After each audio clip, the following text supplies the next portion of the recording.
Fixed income asset class. So today's learning outcome are the below 3 points. What is a fixed income security and why fixed income asset class is needed in the financial markets and how securities being classified into the fixed income asset class. So what mainly we are going to see in this session is there are various securities in the financial markets like equities, bonds, derivatives. But what securities are being classified into a fixed income asset class?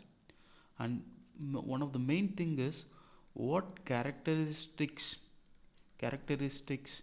a particular security or an instrument should possess for them to classify it into a fixed income asset class. That is the key point here. And second thing is how the fixed income asset class is very significant in the market, in today's market. That is also we are going to address. Let's quickly move into the session. So basically on the what factors, the first thing which we need to know is the definition of fixed income asset class as a whole. Fixed income basically is a class of assets. It itself contains a lot of securities. I mean to say a basket of securities. I mean in the classification point of view, a basket of securities which exhibits similar characteristics or a similar nature or a similar form. So that's what this definition is trying to convey here. Fixed income is a class of assets and securities that pay out a set level of cash flows to investors, typically in the form of fixed interest. Basically the characteristics which we highlighted in the few minutes before is this. The fixed income asset class is going to pay us a set level of cash flows to investors, typically in the form of fixed interest. So basically the first characteristics is the cash flows is the main component which is set here. I mean to say not in all forms, almost this is one of the main characteristics of a fixed income security. The cash flows are set and a fixed interest. I mean what a particular investor is going to receive or anticipate, that can be forecasted very well. What I mean to say is the investor will upfront know what is the interest which I am going to receive if I am investing in a bond, and what is the face value of the bond, what is the maturity value.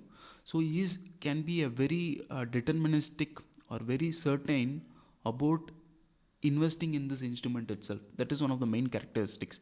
That's the reason it's called a fixed income. When the nature of the securities and you can forecast, I mean the interest rate is one component which we'll deal later, but most of the terms which are inherent in the security itself are known. Say for example, if you are investing in a bond of $100 face value, the interest rate is fixed. If the interest rate is not fixed, say if the interest rate is 6%, if the interest rate is not fixed, say for example it's a floating rate bond, then in that case too the benchmark rate plus a spread, that equation is fixed. Even though this rate can change up and down in the market, that is a market term, but what is the benchmark, what is the additional spread, those things are fixed. And the maturity, how many years, and coupon payments, how many coupon payments, it's yearly once or it's semi-annually or it's quarterly. So the nature of the coupon and the coupon rate and the coupon frequency and for how long, whether we are going to make the payment for 1 year, 2 year, 3 year, 4 year, based on the issuer. If the issuer has issued the bond for 5 years, then the coupon payments will be over 5 years based on the coupon frequency. If it is semi-annual, yearly twice we will receive the coupon. So 5 years into 2, so we will be receiving 10 payments overall by investing in this bond. So going back to the definition again, so the first concept is investor is going to receive the set amount of cash flows. That is the main nature of a security to get classification into fixed income. And second is the fixed interest. The interest rate should be fixed. Not ideally, in bonds there are types. fixed interest, floating rate bonds, zero coupon bonds. But the characteristics and the terms and conditions are set forth very well in the document called indenture upfront. So that's why we call it as a fixed income security.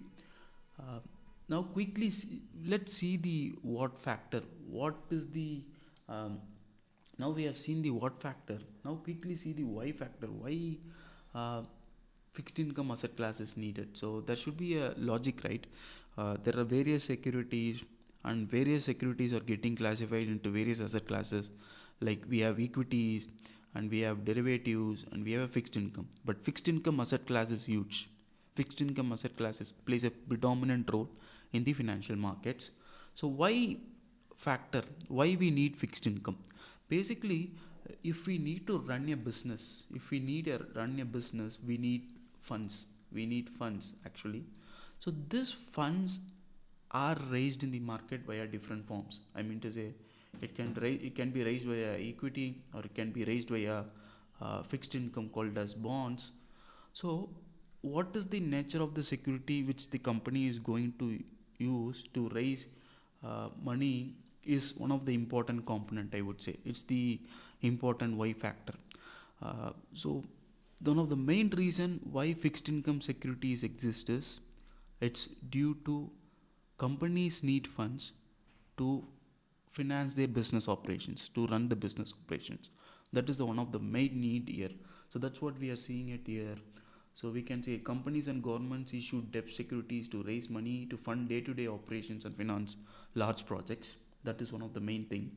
And second thing is, from the investor standpoint, what is the need? For investors, fixed income instruments pay a set of interest. What we have seen a moment before, it pays a specific interest. If you're funding a company by investing in a bond, we are going to get compensated in the form of interest, in the form of interest, what we also called as coupon payments, the receiving interest.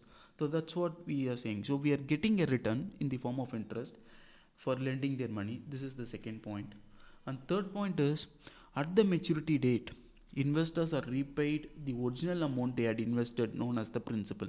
So what is the concept here is, if I'm making an $100 investment today, and the company is going to make a 6% coupon, so consider this investment is going to for a 1 year, so I'll be receiving $106 at the end of 1 year.